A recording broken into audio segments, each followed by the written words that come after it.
Bonjour et bienvenue sur Journal du Geek, c'est Anne et je suis aussi en présence de Greg qui filme pour le test de, vous vous en doutez, du Galaxy S3, donc très très attendu puisque c'est le successeur, c'est le troisième de la gamme Galaxy S. Bon, je vous parle pas des Galaxy Ace, Note, etc.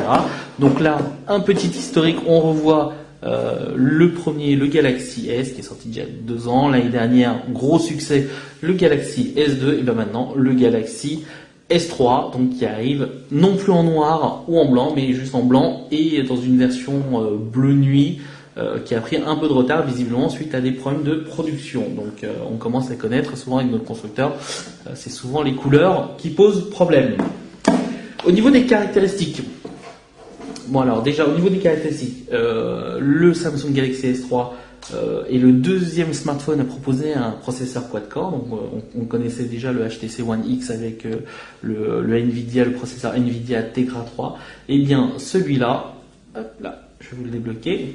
Donc celui-là propose le processeur en maison qui est le Exynos 4 quad-core, donc à 1,4 GHz. À côté, on retrouve un écran de 4,8 pouces Super AMOLED avec une résolution de 1280 par 720. On a un APN de 8 mégapixels, donc c'est un capteur rétroéclairé, donc du coup ça marche un peu mieux dans les conditions de basse luminosité. Petite nouveauté au niveau de la caméra visio, puisque c'est une caméra visio HD avec une résolution de 1,9 mégapixels. Il est disponible en version 16 Go, 32 Go ou 64 Go. Donc là actuellement je crois que ceux que vous allez trouver sont vraiment les 16 Go. Le 64 Go devant arriver bien plus tard. Il est 3G, 3G+. Pour la 3G+, c'est le HSPA+. Donc on a découvert récemment avec le nouvel iPad, la version 4G étant réservée pour cet été aux Américains. Voilà, sinon à côté, dans des petites choses qu'on trouve sympathiques quand même, eh bien, il vous propose, en plus de sa mémoire interne de 16, 32 ou 64, un port micro SD à l'intérieur, donc il va falloir ouvrir la coque, donc c'est quand même plutôt pratique dès lors que vous voulez transférer de la musique, mettre des choses sur des supports externes, tout ça c'est vraiment très sympa. Le smartphone est assez léger puisqu'il fait 133 grammes pour 8,6 mm d'épaisseur. Voilà. Donc vite fait sur le plastique utilisé. Alors donc on vous a déjà parlé d'un plastique avec une technologie hyper glace. Donc bon, alors c'est un truc qui est censé rendre le plastique un tout petit peu plus quali. Et en fait, à la lumière, bon, c'est très très très fin à la lumière, on voit une sorte de nacrage du plastique, donc c'est assez joli. Mais bon après ça reste anecdotique et j'aimerais bien plutôt voir, malheureusement je ne peux pas vous le montrer, mais j'aurais voulu voir aussi le résultat sur la version bleue finale. Voilà. On notera aussi que le Galaxy S3 propose une autonomie liée à une batterie de 2100 mAh qui est vraiment qui propose donc une grosse autonomie puisque on n'est pas loin de la batterie du Samsung Galaxy Note qui était une référence avant sa mise à jour en 4.0. Voilà, je trouve au niveau des caractéristiques c'est à peu près tout et on va passer maintenant au design. Donc pour le design c'est assez classique en soi. Un petit mot quand même sur le packaging, il est livré dans une petite boîte blanche, tout ce qu'il y a de plus classique. Même si le téléphone est NFC, Bluetooth 4.0, Wi-Fi N, etc., il n'y a pas de smart tag comme on avait pu le voir chez le Sony Xperia par exemple. On a des écouteurs blancs avec télécommande qui font aussi forcément office de kit main libre, le chargeur USB et les manuels d'utilisation. Donc rien de particulier de ce côté-là. Pour la finition, donc, comme je vous l'ai dit tout à l'heure, c'est une finition totalement plastique, hein, donc que ça soit le dos, le devant, ou même le côté là, qui est une sorte qui propose une sorte de contour argenté, c'est du plastique couleur argent. Donc ce n'est pas de l'alu, c'est vraiment pas du métal. Donc c'est vraiment ça reste du plastique. Donc effectivement, par rapport à pas mal de choses, par rapport à la finition qu'on pouvait reprocher à l'époque au premier Galaxy S, donc on voyait que le plastique faisait vraiment plastique et que ça manquait de qualité, là bon, il faut avouer que c'est quand même beaucoup plus quali et bon, même si ça peut gêner certains par rapport typiquement vite fait à ce que propose la concurrence comme le HTC One X, je peux vous dire que finalement ça passe plutôt pas mal et je pense que ça risque pas d'être un des reproches majeurs, c'est-à-dire au niveau de la finition. Donc on risque de lui reprocher plus son design arrondi, un peu galet, que sa finition, moi perso, je la trouve plutôt très bien. Voilà, donc il est assez léger. Vous pouvez remarquer que le bezel autour de l'écran est relativement fin. Et quand on compare même au HTC One X ici, il fait beaucoup plus fin. Et du coup, on n'a pas cette impression d'avoir, on n'a pas cette impression d'avoir un smartphone si grand que ça. Alors que je vous rappelle que l'écran du Samsung Galaxy S3 est quand même plus grand que celui du One X. Au niveau de la façade, on retrouve donc le capteur de luminosité et de proximité, donc sauf que là on les voit, donc j'aurais préféré un petit truc blanc pour les cacher, mais bon, Samsung a décidé de laisser ça tel quel. La caméra visio donc, le bouton d'accueil avec l'option et le bouton de retour. Alors il faut noter que vous le savez maintenant avec Android 4.0.x, donc Android ICS, normalement Google avait préconisé de ne plus utiliser de bouton physique. Eh bien, les marques semblent être attachées encore, les constructeurs semblent être attachés encore à leur bouton physique, donc du coup, on les retrouve ici.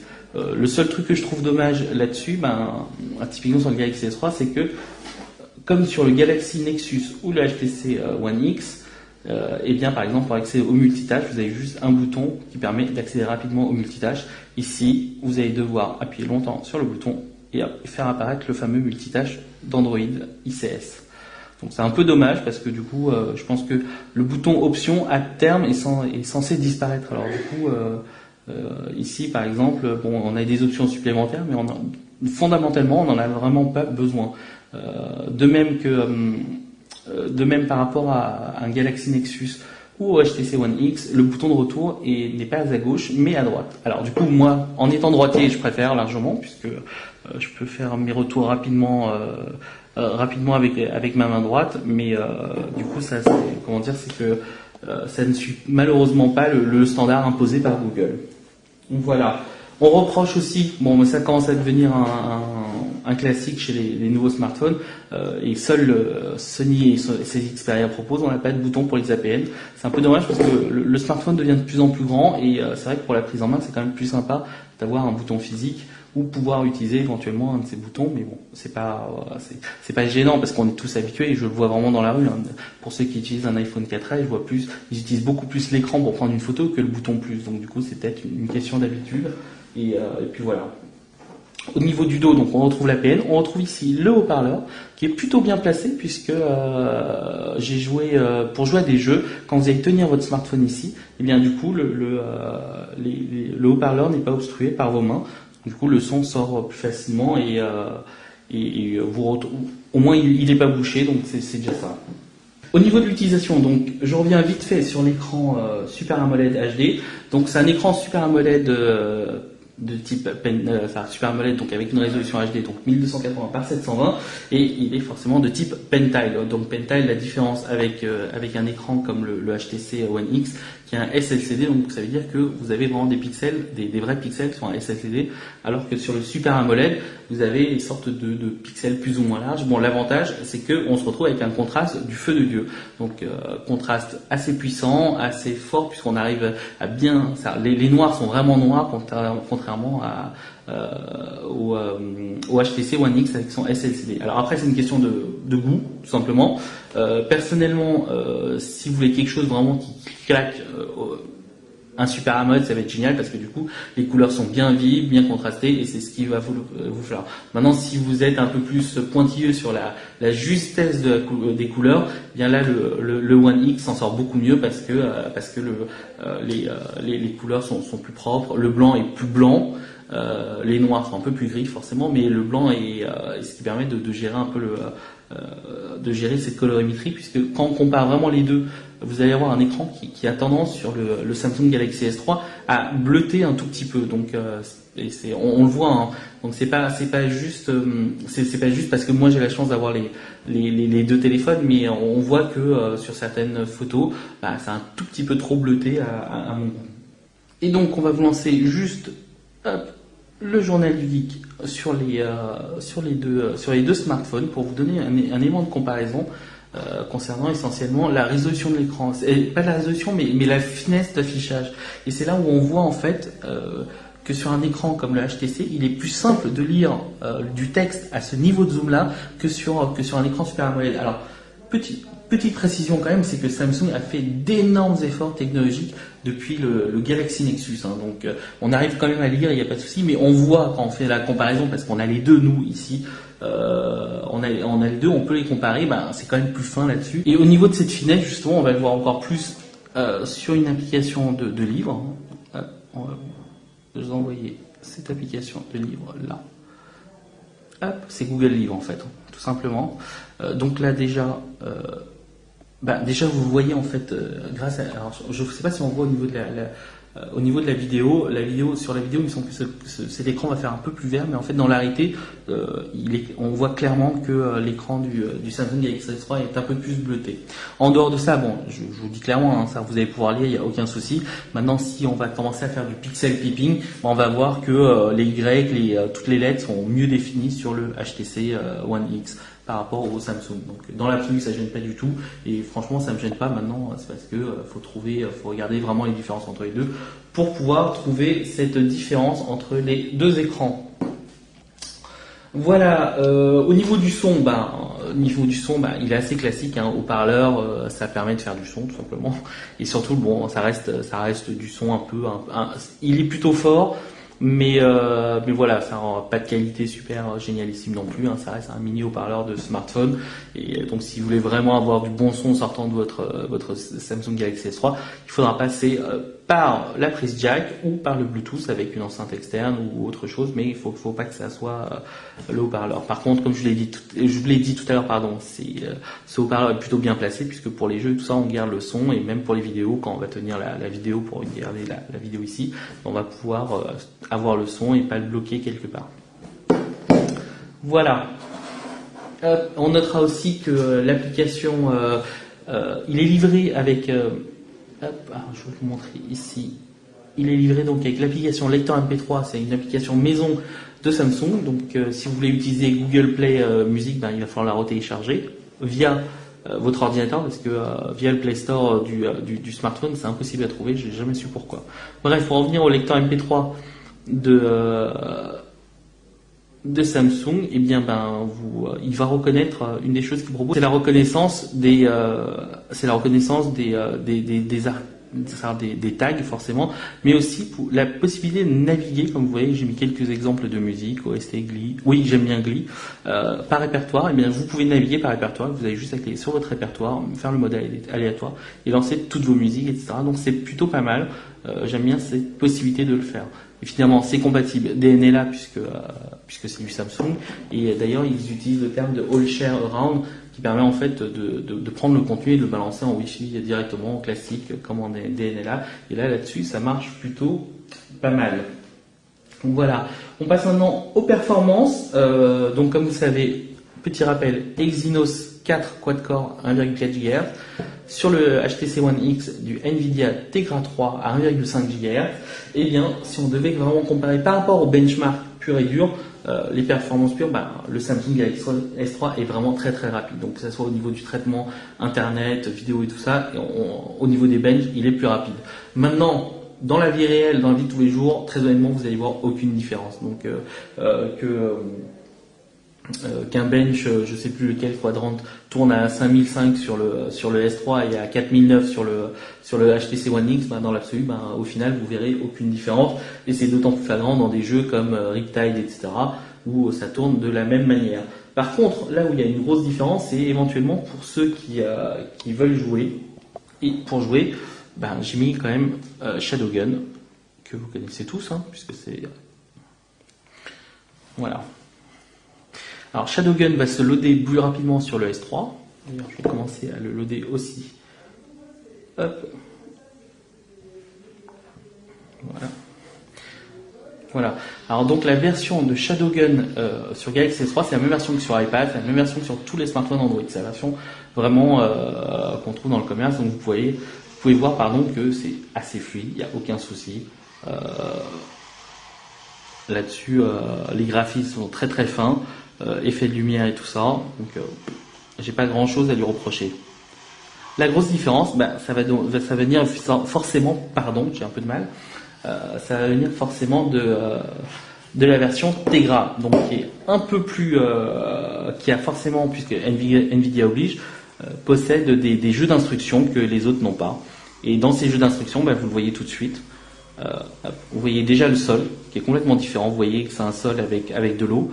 Vous pouvez voir au-dessus des drapeaux avec effet de transparence sur les drapeaux et derrière même des effets de fumée, de particules, etc. Donc c'est assez bluffant. Hein. Donc si vous êtes vraiment à cheval et que vous voulez vraiment avoir si les jeux sont importants pour vous et si Nvidia continue bien son travail pour la promotion des jeux vidéo sur smartphone, et bien là vous voyez, regardez, hop là, on va regarder juste en bas là, vous voyez que au niveau de l'effet de l'eau, c'est pas du tout la même chose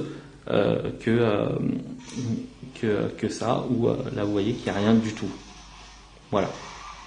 Donc c'est pas laid non plus, hein, mais on voit qu'il y a une grosse différence avec les jeux d'instruction et là-dessus, c'est un peu moins fluide sur le Tegra, mais c'est plus joli. Donc ça, c'est un choix. C'est à vous de choisir ce que vous voulez faire. Maintenant, pour d'autres jeux que j'ai pu voir, hop là-dessus, sur le Galaxy S3 par exemple, c'était pour Reckless Racing. Donc Reckless Racing, il est optimisé pour rien du tout, donc il est juste optimisé pour Android. Eh bien, il est quand même plus fluide sur le Samsung Galaxy S3. C'est-à-dire que quand vous lancez le jeu pour jouer, vous sentez qu'il y a une fluidité. Donc, j'ai pas mesuré le nombre de FPS ou quoi que ce soit, mais voilà, c'est-à-dire que quand je l'ai lancé sur le One X ou sur le One S, le même jeu, il y a des petites saccades au départ qui sont un peu déstabilisantes. Et là, tandis que là, j'ai vraiment zéro saccade.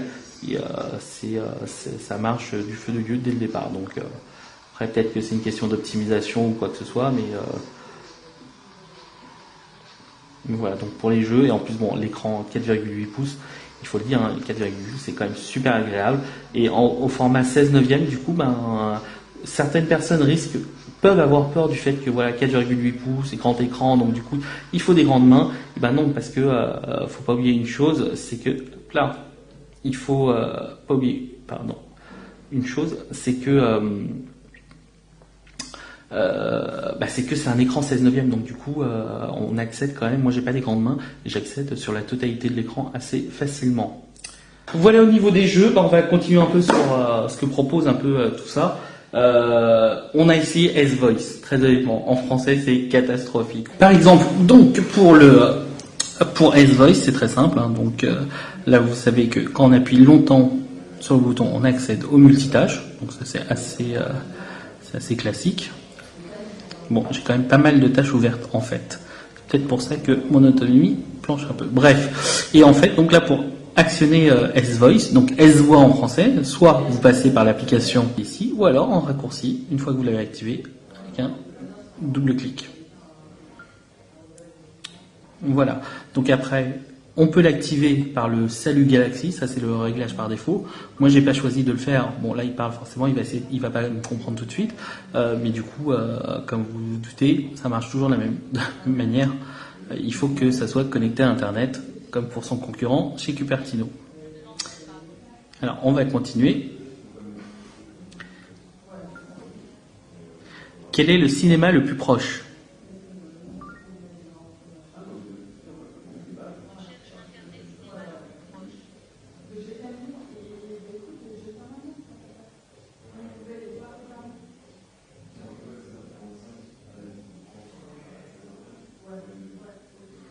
Voilà, donc du coup, je vais sortir parce que sinon il va lancer à chaque fois. Donc du coup, l'avantage, donc c'est, il y a des moments où ça marche très bien, il y a d'autres moments, bizarrement, ça peut ne pas marcher.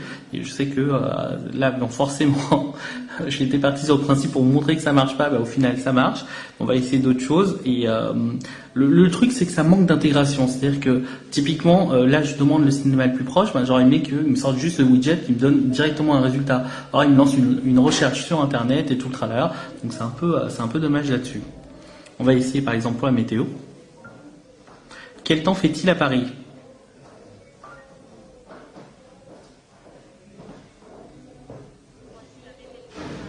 Voilà, donc ça c'est vraiment ce que j'aurais voulu avec le cinéma et ça le fait pas. On peut essayer avec d'autres choses.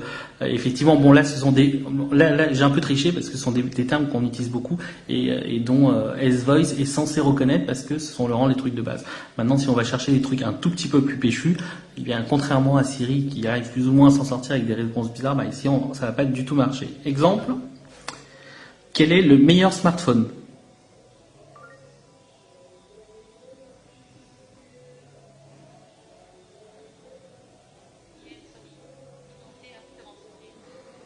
Voilà. Est-ce que le HTC One X est meilleur que le Galaxy S3?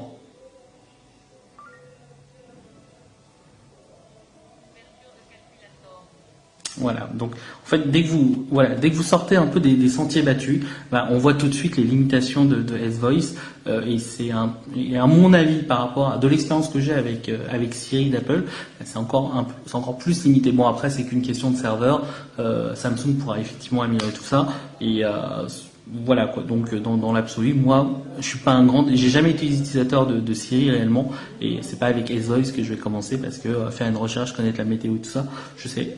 Ça, c'est beaucoup plus rapide d'accéder via une application en cliquant directement sur le widget que de devoir appuyer 2 fois sur le bouton de Home pour lancer S-Voice et demander la météo. À côté, il y a quand même des petites fonctions que Samsung a apporté qui sont pas mal du tout, qui est le direct call par exemple. Le direct call, c'est par exemple quand vous recevez un SMS, eh bien vous prenez votre smartphone et après avoir lu le SMS, vous prenez votre smartphone et vous l'amenez à votre oreille, et bien le Galaxy S3 va automatiquement appeler le correspondant. Donc du coup vous n'avez pas à cliquer sur rappeler ou quelque chose comme ça, donc ça se fait automatiquement. Bon, c'est pas la grosse fonction de la main, mais c'est des petites choses assez pratiques. Et aussi donc le Smart Stay qui permet en fait d'utiliser la caméra visio du Samsung Galaxy S3 pour savoir si vous en tant qu'utilisateur vous regardez l'écran ou pas. C'est-à-dire que par exemple on dit que la veille est fixée à 1 minute. Bien au bout d'1 minute, si vous regardez pas l'écran, la veille va s'activer. Là avec le Smart Stay, il va voir que vous êtes en train de regarder l'écran et donc la veille ne va jamais s'activer tant que vous regardez cet écran puisqu'il arrive à analyser plus ou moins votre visage, qu'il soit gros, petit ou ce que vous voulez. Donc ça marche. J'ai pu tester ça. Bon, il y a des moments ça n'a pas très bien marché, mais il y a d'autres moments ça a bien marché. Donc bon, dans l'ensemble, j'ai pas été déçu. Au niveau des APN, au niveau de l'APN, donc c'est un APN rétroéclairé de 8 mégapixels, eh bien ça me donne une qualité photo similaire au HTC One X, qui est devenu pour moi une des références dans le monde Android, et même par rapport à un iPhone 4S ou autre. Donc c'est vraiment, on arrive à avoir des photos qui sont plutôt sympas. Je vais vous en montrer quelques-unes. Évidemment, vous avez accès à cette galerie sur notre compte Flickr lié au Journal du Geek. Vous voyez qu'en lançant aussi d'ailleurs, en parlant de ça, la galerie, on accède directement à tous les PC en réseau, donc c'est vraiment sympa. Si vous avez un NAS ou des choses comme ça, donc le Samsung par défaut, contrairement aux autres, permet d'aller taper directement dans tous vos serveurs NAS, UPnP, etc., SMB, tout ça est activable. Donc voilà, au niveau de la galerie, donc bon, j'ai des photos pas très réussies forcément, mais j'en ai d'autres comme celle-là qui est vraiment réussie parce que c'est vraiment pas facile. On a des panoramas qui sont très sympas aussi, et là quand je dis panorama sympa, attendez, hop, je vais activer une chose, je vais activer, c'est la rotation de l'écran. Hop, voilà. Donc au niveau du panorama, donc ça vous permet c'est très simple, hein, le panorama c'est vous prenez, vous fixez, vous tournez, etc. Et vous voyez que là, donc à Roland-Garros, oui, je sais, j'ai été plutôt chanceux. Et là-dessus, l'avantage c'est que le cours Paul Chatrier a pu être analysé pour avoir quelque chose de droit. Donc on n'a pas un truc courbé ou quoi que ce soit, donc c'est vraiment quelque chose d'assez impressionnant. Donc on a d'autres choses après, donc les vidéos qu'on peut lire directement avec le lecteur vidéo ou n'importe quoi. C'est assez propre, le son est clair. Et les couleurs sont plutôt bonnes. Et là-dessus, on a cette petite fonction qui est la fonction... attendez. Voilà, la fonction vidéo qui vous permet de regarder une vidéo alors que vous voulez faire autre chose au cas où. Donc c'est pour vous montrer la puissance du quad-core. Et puis hop, vous pouvez revenir sur votre vidéo tout simplement. À noter aussi une fonction qui est plutôt utile, qui est le Body Photo Share ou Social Tag. Donc je connais pas vraiment le nom qu'il utilise, mais en gros, vous prenez une photo. Donc là, j'avais pris par exemple la photo avec Nadal, un truc, et vous voyez qu'il reconnaît tous les visages qui sont sur la photo. Et bien sur chaque visage, je peux assigner un nom. Et à partir de là, chaque fois que je vais prendre une photo de la personne, Nadal, ça va être une seule fois par an, mais chaque fois que je vais pouvoir prendre une photo de Nadal, et bien il va pouvoir me proposer en cliquant ici ici un petit menu qui sera de l'envoyer directement en SMS, en mail, ou de pouvoir le taguer dans Facebook, etc. Donc c'est plutôt amusant et plutôt pratique au final. C'est-à-dire que voilà, j'ajoute Greg, hop, ici, une fois, il reconnaît après le visage de Greg à tout bout de champ. Eh bien, je prends une photo, boum, hop, il reconnaît la photo et je peux l'envoyer directement sur Facebook. Il va taguer automatiquement les choses, les personnes, tout ça. Donc c'est vraiment très très sympathique et c'est une fonction, bon, du coup, pour le partage, qu'on aime bien aussi. Au niveau de l'APN, hop, je ressors vite fait ici. Donc au niveau de l'APN, bon bah rien de bien spécifique, hein, on retrouve l'APN qu'on connaît depuis un certain temps sur les Samsung Galaxy S2, Galaxy Note, etc. Évidemment, il est plus rapide. Il vous propose toujours le même nombre de fonctions. Bon, par contre, du coup, on n'a pas de filtre automatique, c'est un peu dommage d'ailleurs. Et donc, faut toujours passer un switch pour activer la vidéo ou pas. Donc bon, ça reste quand on compare, typiquement, je vous donne un titre de comparaison, un petit rappel sur l'appareil photo. Donc c'est software, donc peut-être que Samsung changera, mais là vous voyez déjà, on peut enregistrer ou prendre une photo directement. Et moi, j'ai une fonction que j'aime bien sur le Imagine Sense de HTC, ce sont quand même ces filtres directs qu'on peut utiliser directement dans la prévisualisation. On finit juste sur une petite fonction qui est pas mal, c'est la fonction Burst Photo. Alors, il faut juste activer le mode rafale. Voilà, qui vous permet de choisir aussi la meilleure prise photo. Alors, c'est un truc tout simple. C'est vous prenez une photo, donc là, le canapé. Voilà, jusqu'à 8 photos d'affilée. Tac, tac, tac, tac, tac. Donc, ce qui est quand même pas mal. Ce qui est génial en plus, parce que je suis en Wi-Fi, donc du coup ça va tout balancer sur mes comptes, alors je n'ai jamais les utilisé. Bref, et à partir de là, là vous avez les 8 photos qui ont été prises, et vous pouvez choisir la photo que vous préférez. Donc ça vous donne quand même une idée de la puissance de calcul derrière qui permet de faire ce genre de burst. Donc 8 photos d'affilée. Sur le HTC One X c'était pareil, c'était la même chose, il y a une fonction de burst aussi.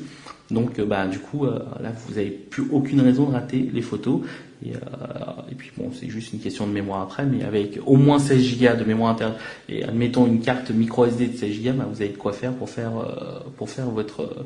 vos photos. D'ailleurs vous avez aussi forcément les fonctions HDR, la détection de sourire, la fonction beauté introduite justement par Samsung dans ses APN W et autres WB qui permettent de sublimer un peu la peau. On va dire que ça va marcher, ça peut marcher pas mal. Et forcément la fonction panorama, donc vous avez juste à pointer d'un côté et puis faire le panorama jusqu'au bout. Voilà, je crois que j'ai à peu près fini au niveau de l'APN. On a testé aussi la caméra visio qui est pas mal, ça a marché, mais du coup on ne sait pas si c'est dû au réseau ou autre. On n'a pas pu exploiter réellement la HD, donc bon, on verra avec quand on a essayé Google Hangouts, il n'a pas marché, donc voilà. On finit maintenant sur l'autonomie. L'autonomie où on a été un peu déçu, il faut le dire, parce que batterie de 2100 mAh, je m'attendais personnellement à avoir quelque chose de fabuleux, donc au moins tenir une journée de batterie entière et tout ça. Et bien en fait je me suis retrouvé avec l'autonomie du Galaxy S2 au départ, c'est-à-dire que dans une utilisation assez classique, basique, normale, on va dire, effectivement, on tient pas de problème. La journée où j'étais à Roland-Garros, à faire des photos, des vidéos et tout ça, à 17h, il me restait genre 9%. Donc du coup, ça veut dire que la batterie, effectivement, on a un gain de puissance au niveau de la batterie, c'est quand même pour supporter ce nouvel écran qui est plus grand, qui consomme forcément un peu plus qu'un écran plus petit, etc. Donc bon, donc au final, je m'attendais à avoir la révolution au niveau de la batterie, au niveau de l'autonomie. En fait, je me retrouve avec tout le monde fait à peu près la même chose. Donc à part certains modèles comme le HTC One S qui est vraiment optimisé avec le processeur Qualcomm, ou encore le Huawei Honor qui justement lui est tellement pas puissant qui permet d'avoir une certaine autonomie.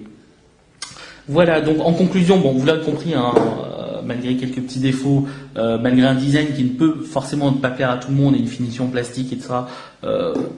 J'étais emballé par ce téléphone, donc c'est un smartphone qui est relatif, qui est vraiment réussi et qui se retrouve être le top, forcément un top smartphone en compagnie du HTC One X. Alors maintenant, je sais que vous allez me poser la question si je devais choisir entre l'un et l'autre.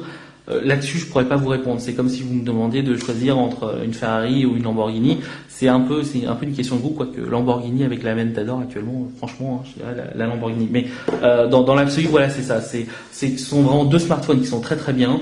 Peut-être une petite préférence au niveau du Samsung pour la mobilité parce qu'il est plus léger. Alors, contrairement à certains journalistes, moi j'ai aucun problème de prise en main, alors que le HTC One X il me glissait un peu plus puisqu'il était un peu plus lourd, donc il glissait un peu plus. Là, j'ai moins eu de soucis. Et puis voilà quoi. Donc après au niveau de l'écran, bon bah dans l'utilisation de tous les jours, qui sont un peu bleutés, qui sont un peu qui soient moins contrastés, bon dans l'absolu moi ça m'a pas gêné. À noter que pour l'été, je pense que le Super AMOLED est mieux placé parce que le gros contraste permet une meilleure utilisation sous le soleil typiquement.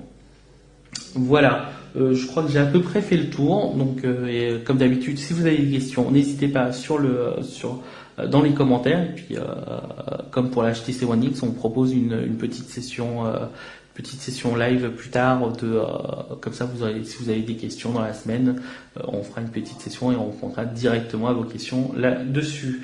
Voilà, je crois que c'est terminé pour aujourd'hui. Et puis, à très bientôt sur le Journal du Geek.